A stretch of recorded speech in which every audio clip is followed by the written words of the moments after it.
Asanteni, asanteni. Basi Masheikh na maimam,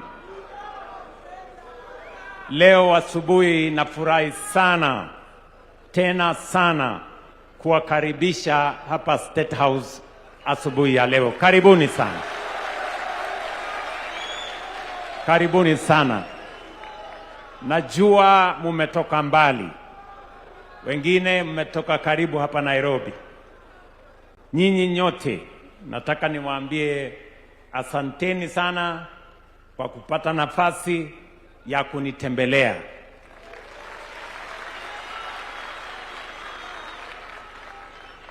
Mimi najua ya kwamba nyinyi ni watu wenye shughuli mingi. Munatuhudumia pale katika misikiti. Na saa zingine mko na shughuli zingine nyingi. Kupatikana nafasi kama hii ya kunitembelea sio rahisi. Lakini mimi nawaeleza, nawaomba mkipata nafasi nyingine kidogo, tafadhali munitembelee tena.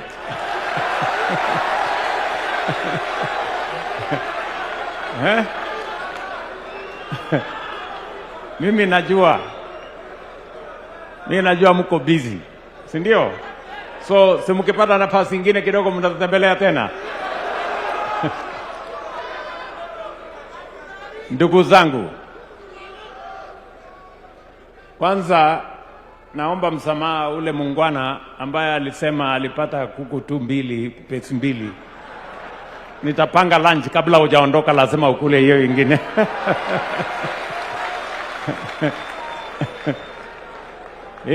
Ile ilikuwa breakfast, si ndio? Ndugu Waislamu, mimi kwanza nasema asanteni sana kwa ushirika wenu. Asanteni sana kwa maombi mnaombea taifa letu na mnaotuombea sisi tuliopata nafasi ya kuwa viongozi katika taifa hii. We don't take for granted as leaders. I don't take for granted as President of Kenya that there are many citizens of all faiths who pray for our country and who pray for us as leaders. Mimi nasema asanteni sana kwa kutuombea na kuombea taifa letu la Kenya. Ni kwa sababu ya maombi yenu ndio Kenya imesimama imara. Ndio leo tunajivunia yale maendeleo mumeyataja mengi. Haingewezekana bila Mwenyezi Mungu. Mimi nasema asante sana nyinyi maimamu, wale ambao wanatuombea katika makanisa na kule sehemu zingine. Mimi nasema asanteni sana. Sikizeni ndugu zangu watu wa Islamu. Vile mumesikia Aden Duale amesema, mimi nimeshiriki makanisa mengi kujenga. Mimi nimeshiriki pia madrasa na misikiti nyingi kuzijenga. Na ninafanya hivyo kwa sababu Waislamu na Wakristo wanamuamini Mwenyezi Mungu. Unajua binadamu si mkamilifu mpaka amtambue Mwenyezi Mungu. Binadamu. Na nyinyi mnajua mtu ambaye hana dini hana tofauti na mnyama.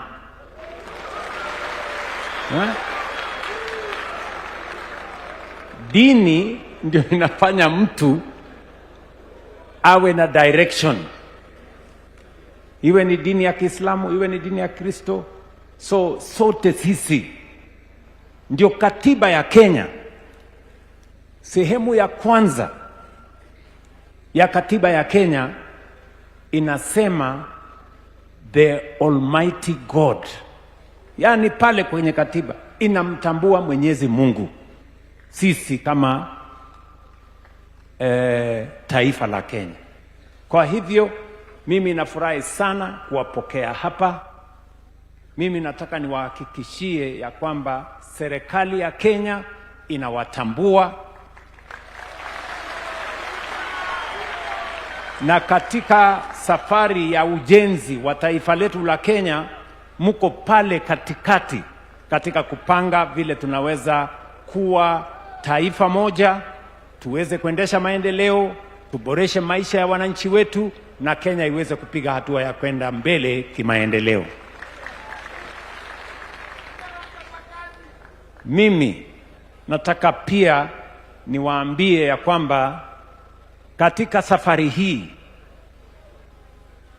kuna maneno mimi na nyinyi Waislamu tulikubaliana, na kukasemekana ahadi ni nini? Na dawa ya deni iko dawa ingine. Kuna maneno matano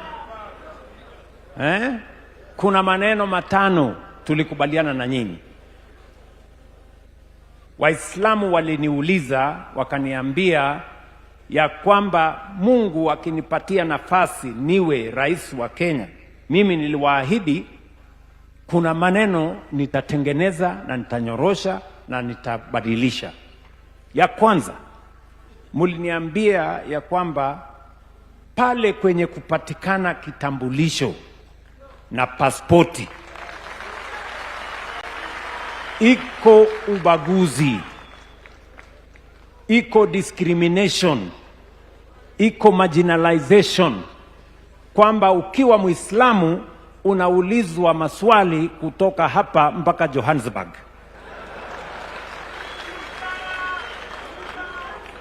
Ni kweli ama si kweli? Mimi nikawaambia Mungu akinipa nafasi hiyo ubaguzi nitaiondoa. Tarehe tano mwezi wa pili 2025 nikasign proclamation ya kuondoa ile vetting ilikuwa inaleta ubaguzi kwa ndugu zetu Waislamu na jamii zingine ambazo zilikuwa zinadhulumiwa. Tunaelewana jameni? Na ndio leo katika taifa letu la Kenya tumeamurisha ya kwamba kila Mkenya, sio ya kwamba vitambulisho zitapatianwa kiholela, hapana. Tulisema ya kwamba kila Mkenya achukuliwe sawa na Mkenya mwingine. Hakuna tofauti ya Mkristo na Muislamu. Hakuna tofauti ya mtu wa North Eastern na mtu wa Eldoret na mtu wa Kiambu. Sote ni watu moja. Tunatambulika sawa sawa chini ya katiba ya taifa letu la Kenya. Sasa mtoto wa Northern Kenya, wa Wajir, wa Mombasa, Lamu, wa Kisumu, sehemu zote zile za Kenya sasa watakuwa sawa wakati wanatafuta vitambulisho. Jambo la pili, mulinieleza ya kwamba wakati mnaenda katika haji kule Saudia, wengi wanapata matatizo kwa sababu hatukukuwa na consulate ambaye itasaidia Waislamu, na kwa sababu sisi ni taifa ambayo tunamwamini Mungu na tuko na imani katika maombi, tukasema ni vizuri, na mkaniuliza tuweke consulate ambayo itasaidia ndugu zetu Waislamu wanapoenda Maka na Medina kule Jeddah. Leo tumefungua consulate, tuko na consular general, na vile mmesema hapa, safari ya kwenda kwa maombi kwa taifa letu, kwa maisha yetu, kwa maisha yenu na jamii zetu sasa inaendelea bila matatizo. Vile vile ile passport office ilikuwa imefungwa kule Garissa, tumefungua. Kule Mombasa iko passport office, na leo sasa tunataka kurahisisha wale ambao wanataka kusafiri hasa kwenda katika maombi wasiwekewe vikwazo, waende watuombee, waombee taifa letu, waombee jamii zetu, ndio Kenya iweze kupata nafasi ya kwenda mbele. Jambo la tatu, tulikubaliana na nyinyi, mliniuliza ya kwamba mnataka masomo ya madrasa na duksi yote yaunganishwe na masomo na yakuwe recognized by law kupitia kwa Wizara ya Education. Na mulisikia nikitangaza pale Wajia wakati tulikuwa na celebration ya Madaraka, na nimeamurisha Wizara ya Elimu sasa wanatengeneza sera, wanatengeneza sheria, ndio madrasa na duksi iwe ni sehemu ya masomo katika taifa letu la Kenya.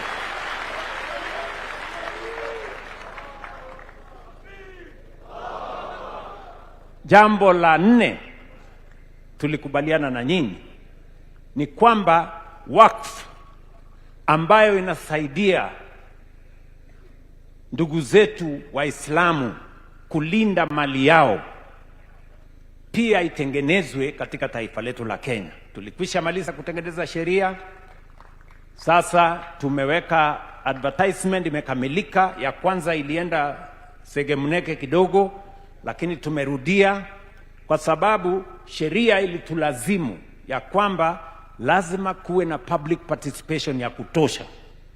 Lazima Waislamu wote wajulishwe katika sehemu zote za taifa letu la Kenya. Hiyo kazi sasa imefanyika. Nasikizeni ndugu zangu, mwezi wa 9 next month tutakuwa na wakfu yenu, itakuwa imekamilika, na sasa mambo yenu inaweza kuendelea na taratibu yenu ifuatwe vile dini ya Kiislamu inavyopendekeza.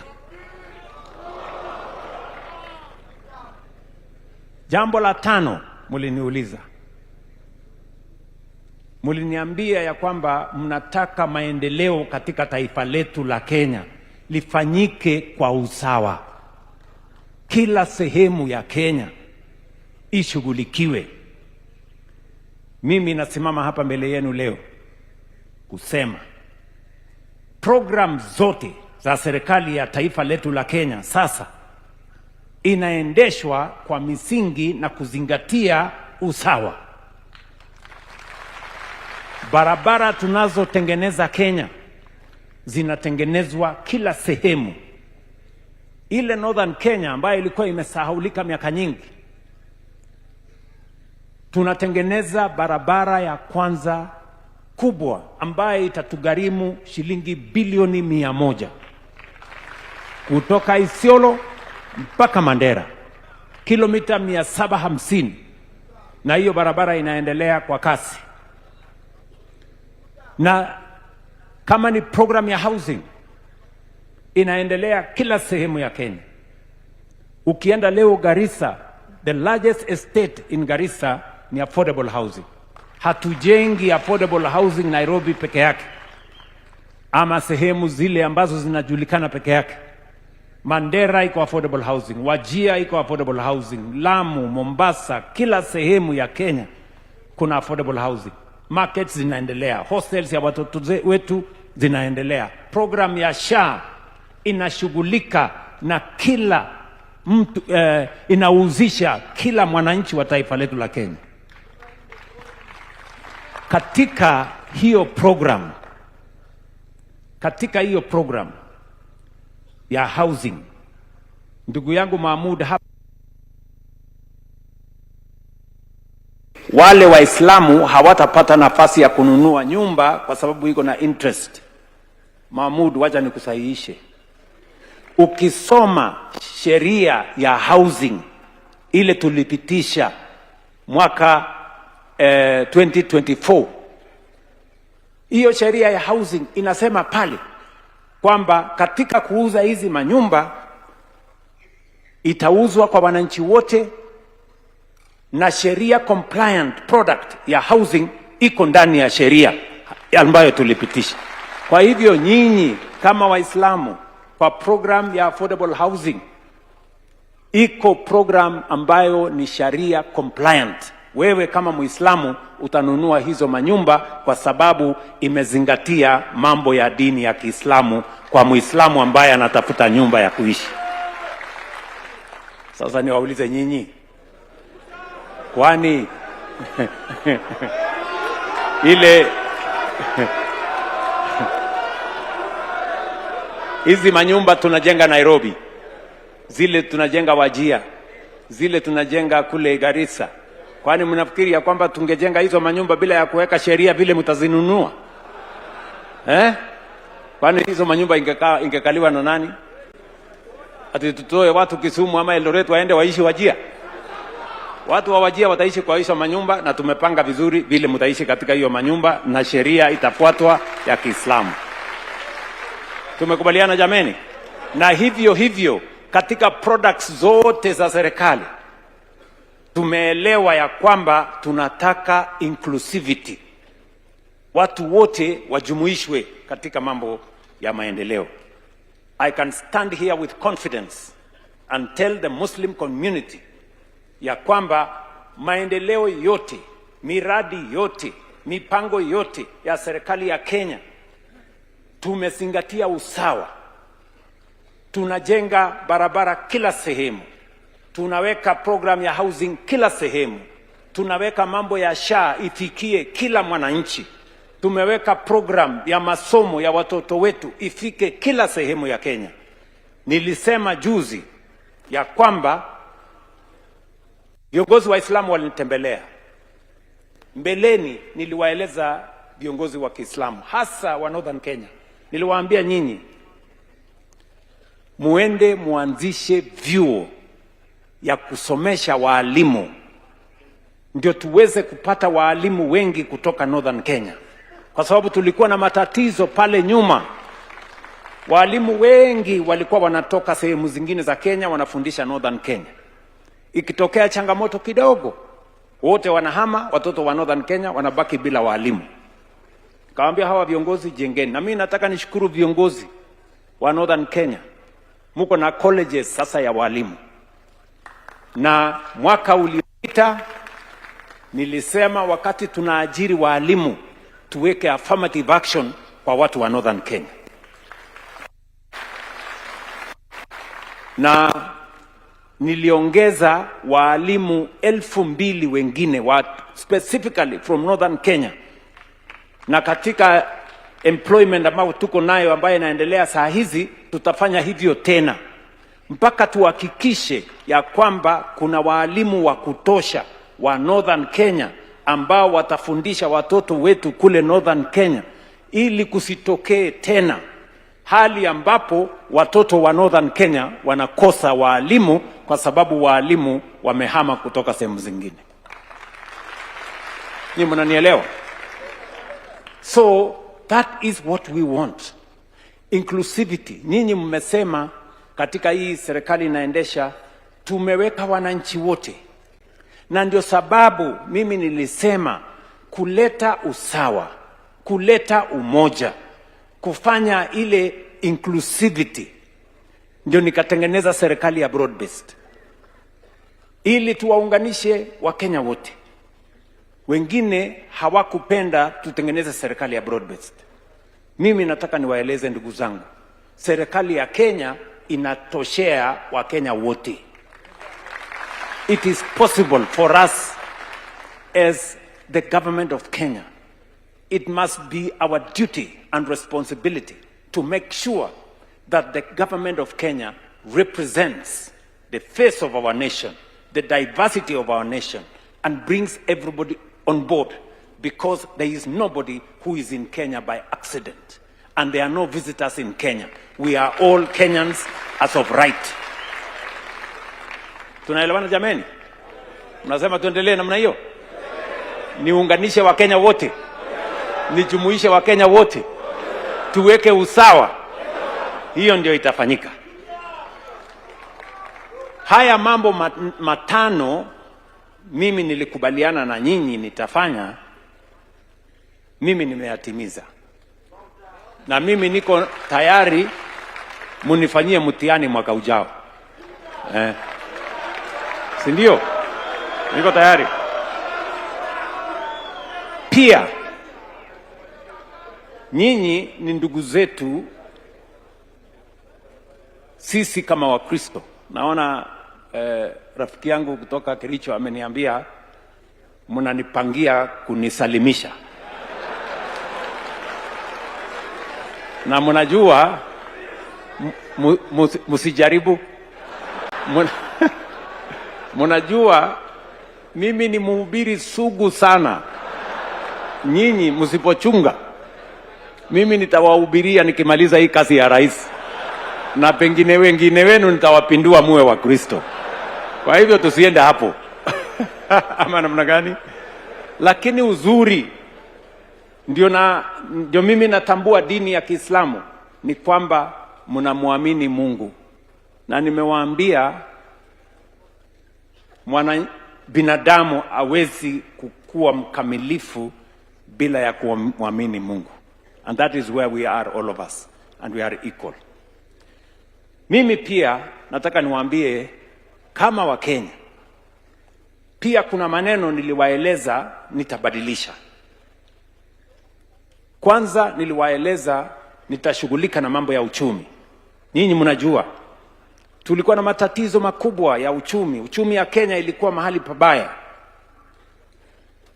Inflation ilikuwa imepanda. Exchange rate ilikuwa imepanda.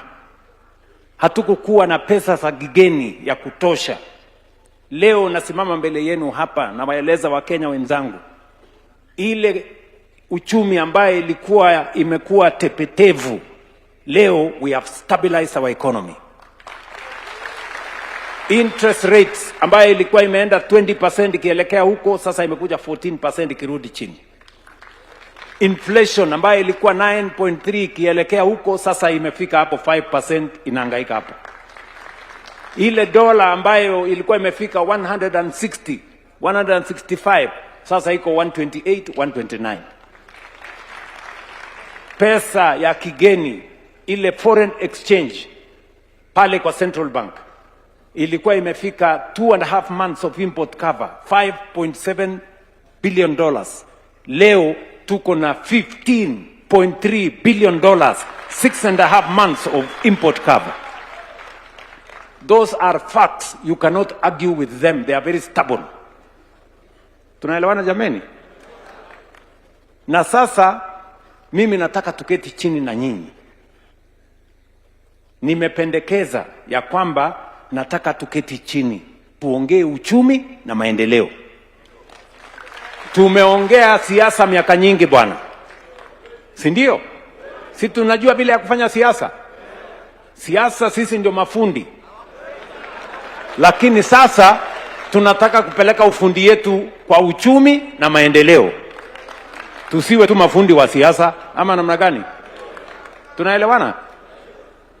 Jambo la pili nilikubaliana na nyinyi ni kwamba nitashughulikia elimu ya watoto wetu. Elimu ilikuwa na matatizo. Hatukukuwa na walimu wa kutosha, hatukuwa na madarasa ya kutosha, CBC ilikuwa na matatizo, funding model ilikuwa na matatizo. Leo nasimama mbele ya Wakenya kuwaambia matatizo ya madarasa, tumejenga madarasa 23,000 mpya na tunaendelea. Walimu, tulikuwa na pengo ya walimu 1,116. I can stand here confidently. Sasa tumewaajiri walimu 100,000. Tunaajiri walimu 20,000 mwaka huu. Ile pengo tulikuwa nayo ya 116,000 teachers shortage, today we are going to complete that gap in this recruitment. CBC ilikuwa na matatizo, haikuwa inajulikana ni huku ama ni kule. Tumenyorosha CBC, sasa inajulikana taratibu yake inaendelea namna gani. Funding model ya universities zetu na TVET na KMTC tumerekebisha. Saa hizi sheria iko bunge, tumesema mtoto wa Kenya yeyote ambaye atasoma university, TVET na KMTC, tukienda mbele from next year, tutahakikisha kila mtoto anafata funding ya kutosha na hakuna mtoto tena atakosa pesa ya kusoma akienda vyuo vikuu. Jambo la tatu, nilikubaliana na nyinyi ni kwamba nitashughulikia kilimo. Kilimo leo, pale nyuma tulikuwa na matatizo mara 4. Ya kwanza, tulikuwa na wakora na matapeli na brokers walikuwa wamejazana kwa kahawa, kwa sukari, kwa fertilizer. Tulikuwa fertilizer na seeds. Tulikuwa na shida ya maneno ya masoko. Today I can stand before the people of Kenya. Wale mnatoka Western Kenya, sukari ambayo ama miwa ambayo ilikuwa inangojewa kulipwa miezi 6, miezi 9, kila mkulima akipeleka miwa yake leo, baada ya siku 10 anapata pesa yake kwa account. Wale brokers walikuwa wanatusumbua pale, tuliwafukuza wote. Wale makatel na matapeli walikuwa wanasumbua wakulima wa miwa, tumewashughulikia. Wale wanapanda kahawa hapa kama kina Mwangi huyu kutoka Murang'a, wale wanatoka hapa Murang'a na wapi mahali ya kahawa ilikuwa inauzwa 50 shillings per kilo, kwa sababu brokers walikuwa wamejazana huko ndani.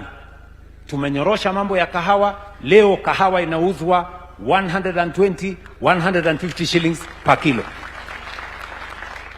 Juzi, kwa sababu ya ile reforms tumefanya kwa mambo ya kilimo, tuliteremusha bei ya mbolea kutoka 7,000 mpaka 2,500. Tumehakikisha ya kwamba hiyo mbolea inapatikana kwa kila mwananchi. Ndio tumetengeneza database, tumesajili wakulima wote. Hatukukuwa na orodha ya wakulima. Leo tuko na 7.2 million farmers registered. Na ndio sababu we can do our interventions, we can carry out our interventions on the basis of data we have collected. Wengine hawajui ni kwa sababu gani tuna register wakulima. Wanasema kwani wakulima ni watu wana register kwa sababu ni registration bureau. Akili my friend, tumia akili. Sijui kama tunaelewana. Kwa sababu kama hauna data, you cannot scientifically provide interventions. You need knowledge. Interventions must be carried on the basis of data, on the basis of information. Information is critical. We are in an information age. That is why our fertilizer is being distributed on the basis of vouchers that are digital, vouchers that are sent to farmers. Ndio tumeondoa wale wakora wote, kwa sababu leo kila mkulima ako registered. Kwa sababu hiyo, Kenya sasa ni nchi number 1 kwa bara ya Afrika kwa kuzalisha maziwa. We are today the largest producers of milk in our republic because of the interventions we have done in our livestock sector. Na tunaendelea na kushughulika na hiyo maneno. Mimi pia nilikubaliana na nyinyi ya kwamba nitabadilisha mambo ya afya.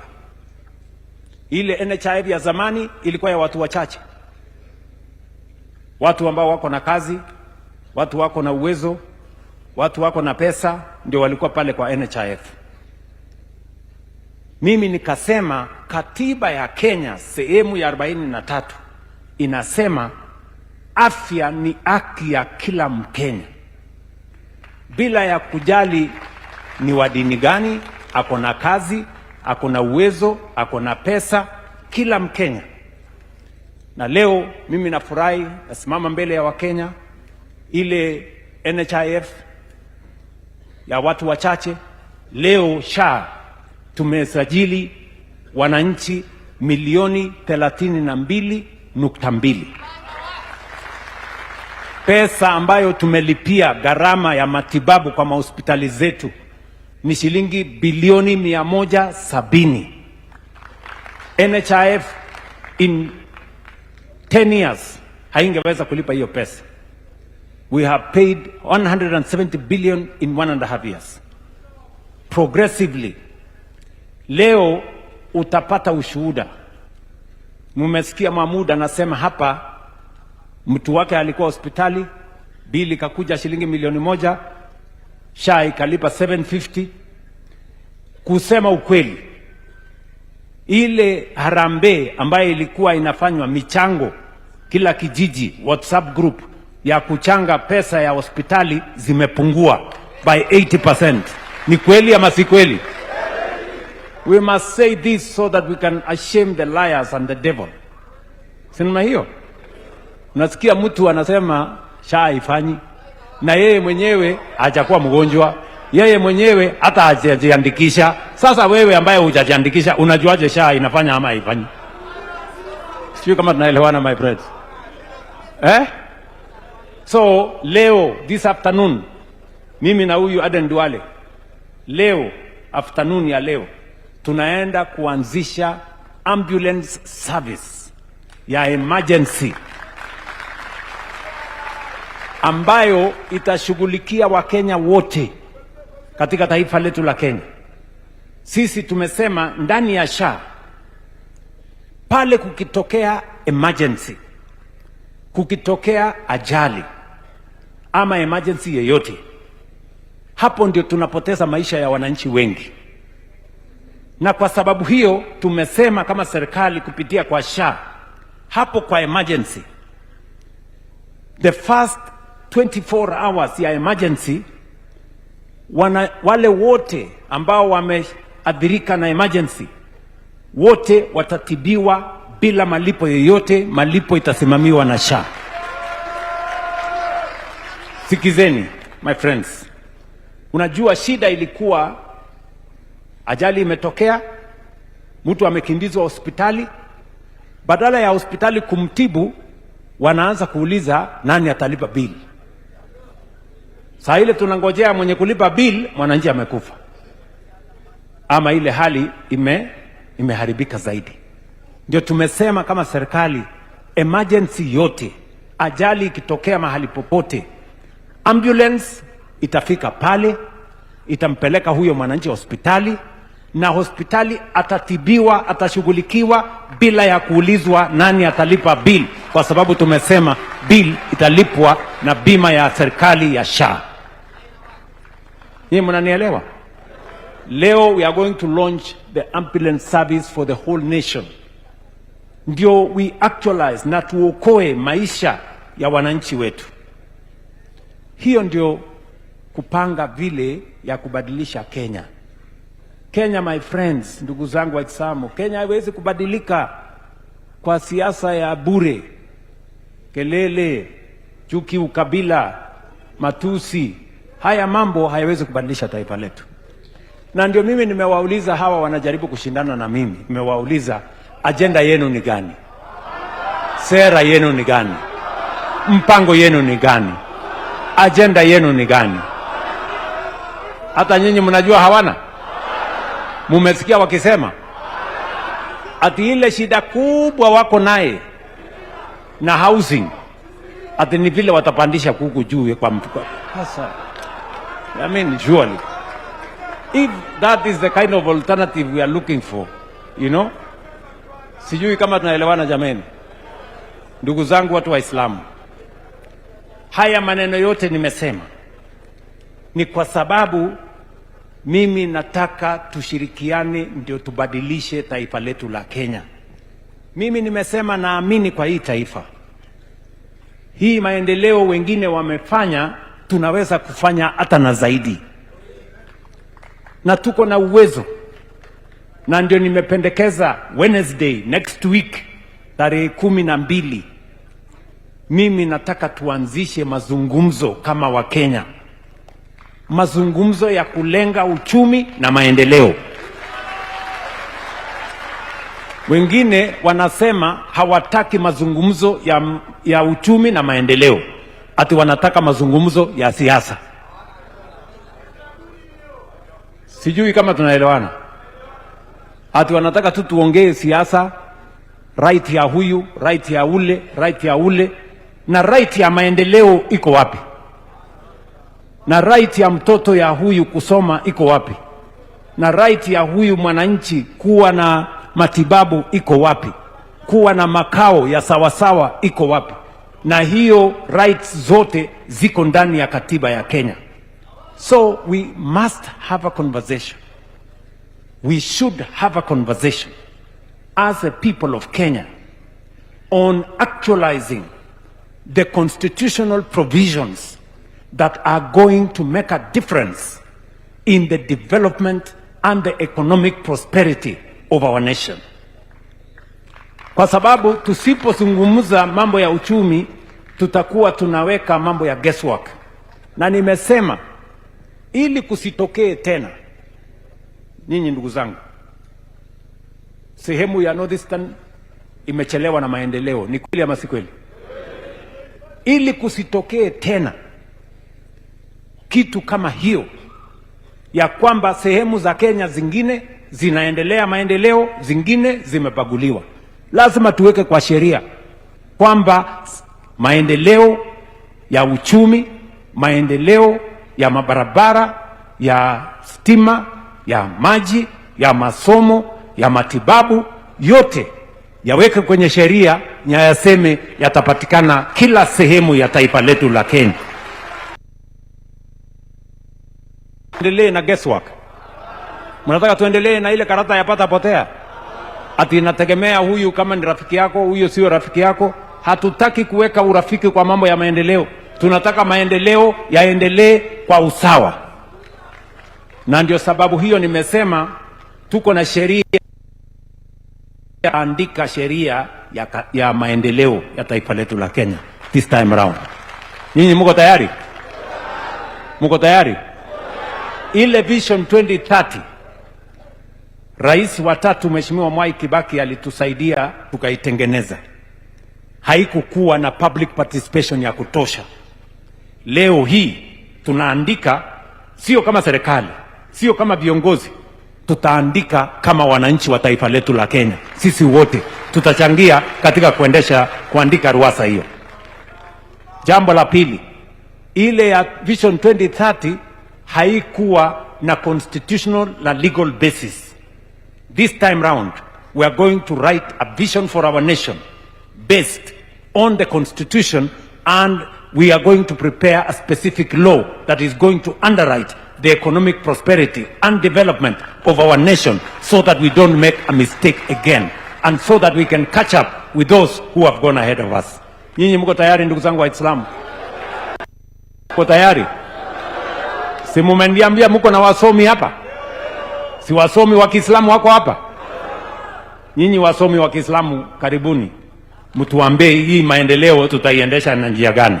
Mtuambie economic development ya Kenya itaendeshwa kwa njia gani? Mtuambie maendeleo ambayo itahakikisha kwamba matibabu imepatikana itaendeleshwa kwa namna gani? And in any case, let me say this, in any case, what is at issue in Kenya today is not whether we can vote or not. What is at issue in Kenya today? If you go anywhere, citizens will say they want us to address the cost of living, gharama ya maisha. Na gharama ya maisha itashughulikiwa tukipunguza gharama ya chakula.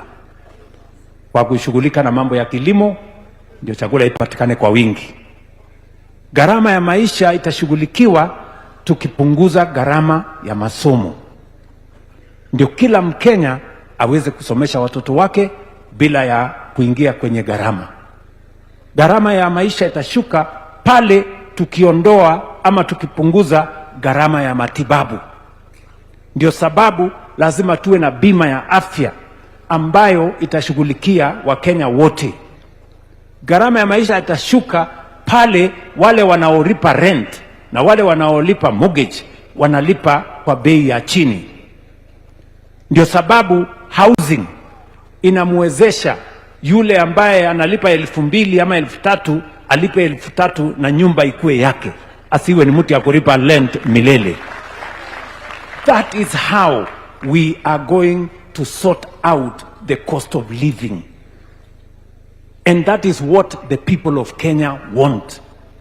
And that is why we must have a conversation about the economic prosperity and the development of our nation so that we can create wealth na tuondoe umaskini na Kenya iweze kupiga hatua ya kwenda mbele. Nyinyi mko tayari jameni? Mko tayari? Tushughulike pamoja. Tushughulike pamoja. Kwa hivyo na nyinyi ndio mtaamua. Nyinyi ndio mtaamua bwana. Uongozi ya Kenya, Wakenya wataamua. Si namna hiyo?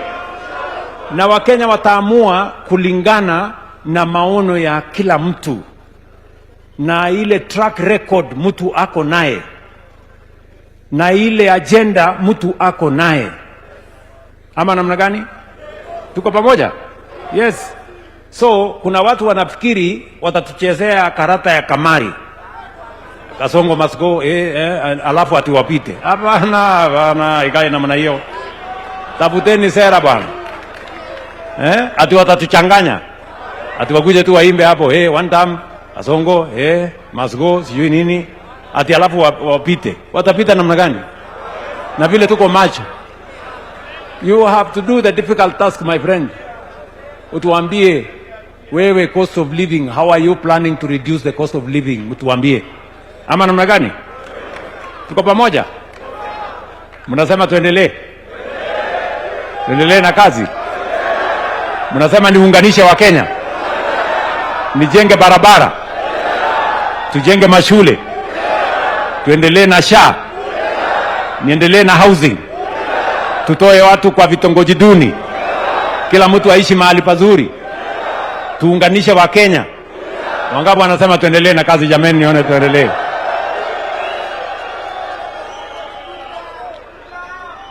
Wale majamaa wengine nyinyi mnajua mpango wako naye, sera wako naye, agenda wako naye, mpango wako naye.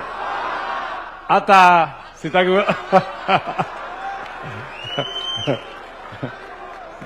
sitaki wasukume sana So asanteni sana. Sasa